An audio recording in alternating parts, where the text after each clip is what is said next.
Now in a previous episode, I talked about why I won't be using the Godot engine. And the reason behind that was that it doesn't comfortably or out of the box support console exports. Now it seems to have resonated quite well with a lot of you, but there's a lot of people out there that were wondering why there's such a big issue for consoles. With a lot of people stating that consoles were a waste of time because they're going to be obsolete in about 7 years, and the direction of gaming now is towards digital and not physical. Now while that is a very good point, and the direction of gaming is towards digital storefronts which can be accessible on a number of devices as opposed to on a single console, I still think consoles are massively relevant and have huge financial potential for indie developers. From my own experience, when I released my first ever video game, I released it on Steam and it was not a success. It was on Steam for about 5 years and only sold a couple of hundred units. However, 5 years later, I decided to take the jump and get Glow onto consoles, and I was so glad that I did, because even though Glow was a 5-year-old game, getting it on consoles, getting it onto the Nintendo Switch, the PlayStation 4 and PlayStation 5 was so impactful that it didn't matter how old the game was.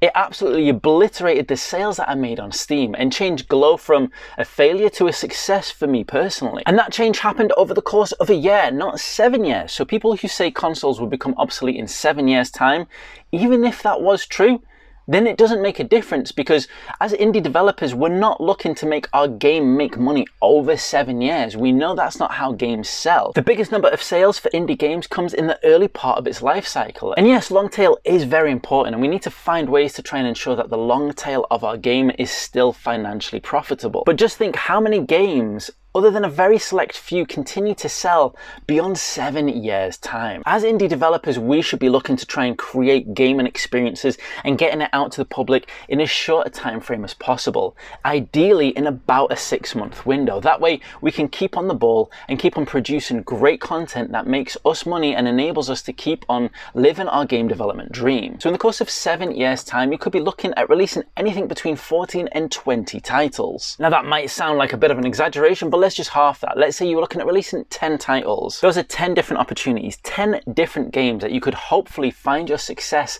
on consoles with. So to consider that consoles could become obsolete in 7 years' time, therefore, why would we waste our time now trying to get our games on consoles, is absolutely ridiculous. And that's not even considering the fact that we have already had confirmation that a PlayStation 6 will be released by Sony. So the 7-year window is even bigger than that. Not to mention, we all know Nintendo's biggest strength is its hardware, is its consoles.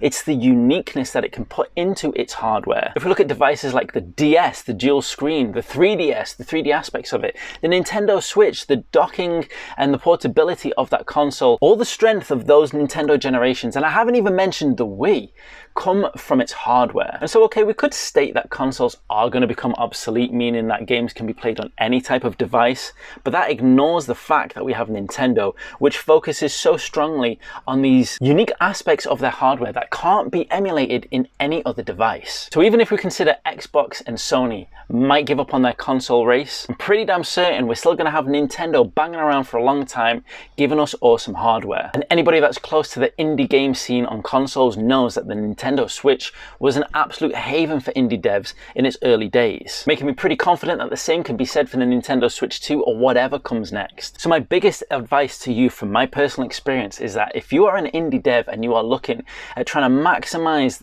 the potential of making money and continuing your game development journey, you definitely should be considering consoles as well. And you should be looking at game engines which make the transition to console as easy as possible. Because if we do want to target that 4 to 6 month window of making titles, we have to make sure that nothing unnecessarily extends that time or jeopardizes the release window. Now, if you want to find out more around my decisions of not using Godot and why it isn't good for consoles, then check this video out right here.